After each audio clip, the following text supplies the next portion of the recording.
Hi guys, and welcome to Diving Down Under.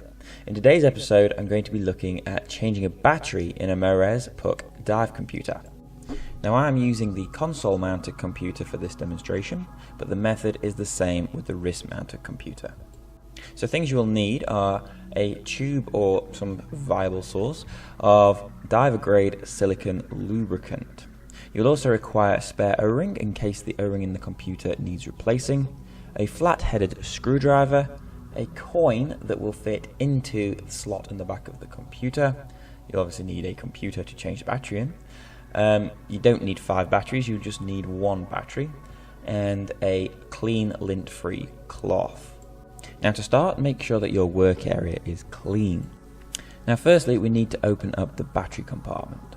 Now on the back of the battery compartment, there is a padlock open and a padlock closed, and a little notch. Take your coin and place it in the notch of the battery compartment and turn it anti-clockwise until the padlock aligns. Take your screwdriver and gently lever in the 2 little tabs to remove the back of the compartment. Be careful not to put too much pressure on, as it is only plastic. Using your fingers, remove the battery compartment. We're then going to remove the battery from the back of the computer. Now the easiest way is just to give the computer one short sharp slap onto the back of your hand. We can then change the battery for a nice shiny new one. Just remember to wipe any fingerprints off the new battery. Now when you place the battery in the back of the computer, it is a little bit fiddly and it needs to go in on an angle. Now to do this, just push down on the part of the computer where the 2 copper connectors are and then slide it in. You should hear the computer make a few beeping sounds, and if you turn it round you should see the computer counting down from 9. So next we're going to look at removing and cleaning or replacing the O-ring. Now removing the O-ring is a bit tricky. The easiest way I find is to take your 2 fingers or your finger and your thumb and pinch the O-ring and almost slide it up into a loop off the seat. Take it at the hand and slowly peel the loop off and then turn the back plate until the O-ring easily comes out. Now once the O-ring's out, we need to check it for any defects, cracks, splits, or just general wear. The easiest way to do this is to stretch it through your thumb and your first finger. Keep feeling, you're looking for anything that could be abnormal. Roll the O-ring between both hands and feel again for any abnormalities. You also want to do a visual check to make sure the O-ring is in absolute perfect condition. If you're in any doubt, just replace the O-ring. It's better off being safe than sorry. So if you're happy, take your new or your old O-ring and a little bit of your silicone lubricant. You want the tiniest little bit on the end of your finger, just enough to spread on the O-ring.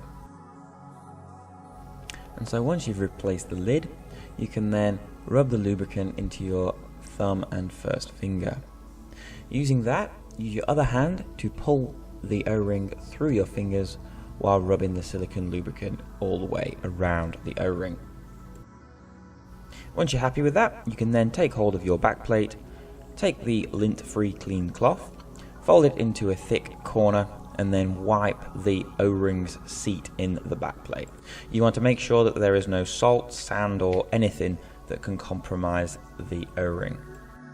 Once you've done this, give it a bit of a visual check, and then you can take the O-ring and we can start seating it. Now to do this, take the O-ring and place it on top of the back plate. Now using your thumb and your first finger, we need to roll the O-ring into its seat. Now this is rather tricky, but take your time, don't put any pressure on the O-ring, it should just literally drop straight into its seat. Now once the O-ring is seated, run your fingers around it to check that it is in its proper place. Combine this with a visual overlook to be doubly sure. After this, we can then put the backplate back on the computer. Now you want to check that the little notch on the backplate itself lines up with the little open padlock on the computer. You may have to push down quite hard to get the backplate to seat. Take your coin and then you want to turn it clockwise until the little nudging lines up with the padlock shut icon. Give it a bit of a check to check that it's on correctly, turn the computer around, press the red button and it should be displaying either air or nitrox depending on what you had it set to last time.